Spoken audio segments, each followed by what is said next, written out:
Jim Carrey pernah bilang, I've often said that I wished people could realize all their dreams and wealth and fame and so that they could see that it's not where you're going to find your sense of completion. Dia udah sampai di puncak popularitas dan kekayaan, tapi sadar di sana dia tidak menemukan jawaban yang dia cari. Saya punya 3 pertanyaan buat kamu. Jawaban yang paling keren nanti saya pin. Siap? Apa yang kamu inginkan? Apakah kamu sudah mendapatkan apa yang kamu inginkan itu? Apakah yang kamu dapatkan benar-benar yang kamu inginkan? Atau kamu hanya ingin orang lain tahu kalau kamu mendapatkan sesuatu yang kamu kira kamu inginkan? Komen deh, kita lanjut diskusi. Kebanyakan orang nggak tahu apa yang mereka inginkan dalam hidup. Bahkan banyak dari mereka yang nggak sadar kalau mereka tidak tahu. Kerja tiap hari, bangun pagi, pulang malam, ada yang pagi ketemu pagi lagi, kejar target, sibuk memenuhi ekspektasi orang lain. Tapi kalau ditanya apakah benar ini yang kamu inginkan, jawabannya macam-macam dan berujung nggak jelas. Bukan karena mereka nggak punya impian sama sekali, tapi karena begitu diminta untuk mengartikulasikannya, kata-kata itu seolah macet di tenggorokan. Keheningan itu kemudian mereka isi dengan berbagai cara. Ada yang menenggelamkan diri dalam hobi, ada yang mengejar kesibukan demi kesibukan, ada yang memburu sensasi sesaat, belanja, hiburan, atau media sosial. Sebagian orang bahkan membangun kehidupannya di atas kebiasaan mengejar dopamin. Selalu mencari sesuatu yang bisa memicu kesenangan dengan cepat, walau cuma sebentar. Dan kita hidup di budaya yang tidak memberi ruang untuk benar-benar memikirkan arah. Tidak ada visi bersama yang membuat kita merasa terhubung satu sama lain. Yang ada adalah budaya menunjuk jari. Kalau kita sedang terpuruk, pasti salahnya orang lain. Jualan lagi sepi, wah lagi pada bokeh nih. Nilai ujian jelek, gurunya nggak becus nih. Ngelihat konten yang bikin panas hati, wah konten toksik nih. Padahal dia yang ngeklik sendiri, dia yang komen sendiri, kadang malah dia ikut nyebarin. Kita terbiasa sibuk mencari siapa yang bisa disalahkan, daripada mencari kompas yang bisa menuntun kita melangkah. Di tengah arus seperti itu, pertanyaan tentang apa yang kamu inginkan menjadi sesuatu yang nyaris asing. Yang lebih sering kita dengar justru versi sebaliknya. Apa yang kamu tidak mau? Gak mau nanti rugi, gak mau nanti sakit, gak mau nanti salah. Tanpa sadar, banyak orang menjalani hidup bukan dengan bergerak menuju sesuatu, tapi dengan berusaha lari dari sesuatu. Masalahnya, kalau tujuan kita hanya untuk menjauh dari hal-hal yang kita takuti atau tidak suka, kita akan terus hidup dalam dorongan emosi negatif, cemas, lelah, bahkan depresi. Tapi kalau kita digerakkan oleh sesuatu yang ingin kita capai, sesuatu yang kita bayangkan dan dambakan, itu akan membawa energi yang berbeda. Energi dari harapan dan antusiasme. Kalau kita tarik sedikit ke belakang, ada alasan kenapa banyak orang kesulitan menjawab apa yang sebenarnya kamu inginkan. Dan itu nggak cuma masalah pribadi, tapi juga masalah budaya. Kita hidup di zaman di mana arah bersama itu menjadi samar. Dulu di banyak tempat ada semacam visi kolektif. Entah itu nilai keluarga, pembangunan bangsa, atau kepercayaan yang dipegang bersama. Sekarang, yang sering kita temukan justru kebalikannya. Orang terhubung lewat keluhan, bukan lewat tujuan bersama. Kita terbiasa membicarakan masalah, mencari siapa yang salah, mengeluh soal keadaan, tapi jarang membicarakan kemana kita mau melangkah. Budaya ini bikin banyak orang terjebak di survival mode, sekedar bertahan hidup aja. Fokusnya adalah menghindari hal buruk, bukan menciptakan hal baik. Ini menghasilkan satu konsekuensi psikologis yang penting. Kalau hidup kita digerakkan oleh yang tidak diinginkan, kita akan terus berada di bawah tekanan emosi negatif, cemas, waspada, mudah marah. Sebaliknya, kalau kita punya visi yang jelas, sesuatu yang kita impikan, dan kita dekati sedikit demi sedikit, otak akan memberi kita hadiah emosi positif. Rasa semangat, rasa penasaran, rasa puas, meski tujuannya belum tercapai. Tapi, kenapa visi itu hilang?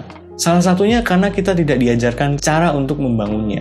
Di sekolah kita diajari rumus, hafalan, teori, tapi jarang diajak untuk duduk, berpikir, dan merancang kehidupan seperti apa yang ingin kita jalani. Akhirnya ya, kita meniru. Ikut arus pekerjaan yang populer, gaya hidup yang dianggap keren, atau suatu standar yang dibuat lingkungan. Masalahnya, meniru itu jarang memberi kepuasan jangka panjang. Cepat atau lambat, orang akan merasa hampa. Walaupun dari luar terlihat berhasil. Dan disitulah krisisnya dimulai. Ketika kamu sudah punya semua yang katanya membuat bahagia, hatimu justru bertanya, kalau bukan ini yang aku mau, lalu apa? Pertanyaan tentang apa yang kamu inginkan memang terdengar sederhana. Tapi nyatanya itu seperti diminta merangkum seluruh hidup dalam satu jawaban. Banyak orang langsung terpaku. Mungkin bukan karena malas mikir ya. Atau emang karena malas ya.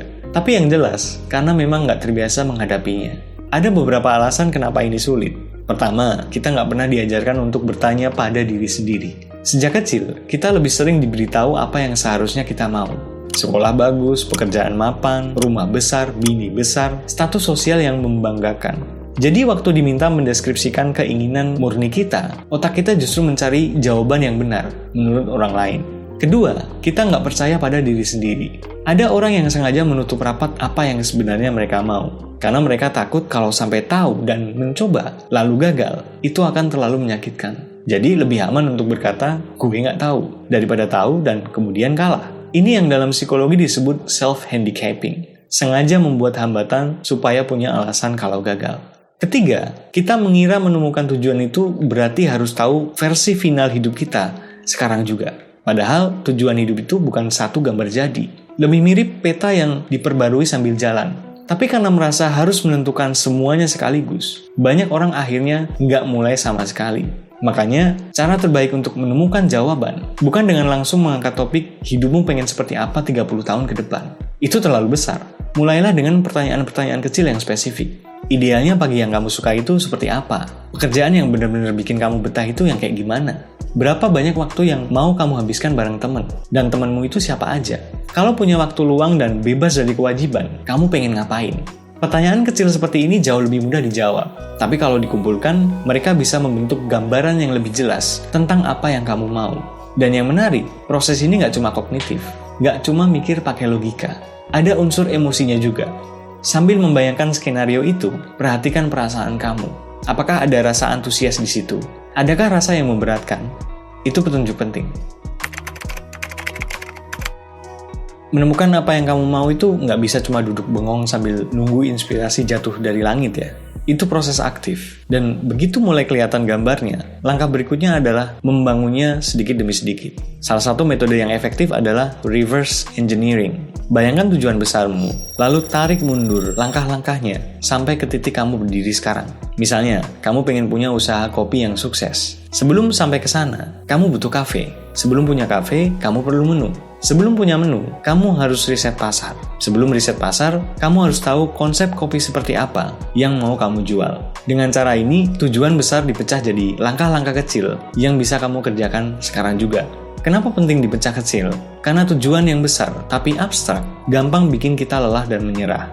Tujuan yang spesifik dan menantang tapi tetap realistis jauh lebih efektif membuat orang bertahan sampai selesai. Dan jangan lupa, lingkungan juga mendukung.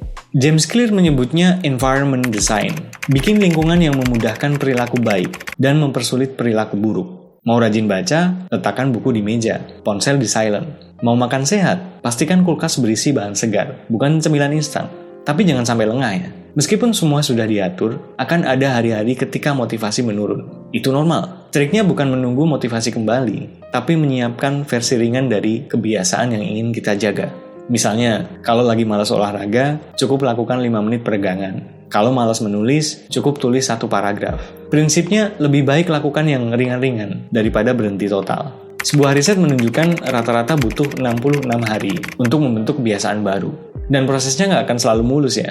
Kadang kita mundur, kadang meleset, tapi selama langkah kecil itu terus dijalankan, kamu sedang bergerak ke arah yang benar.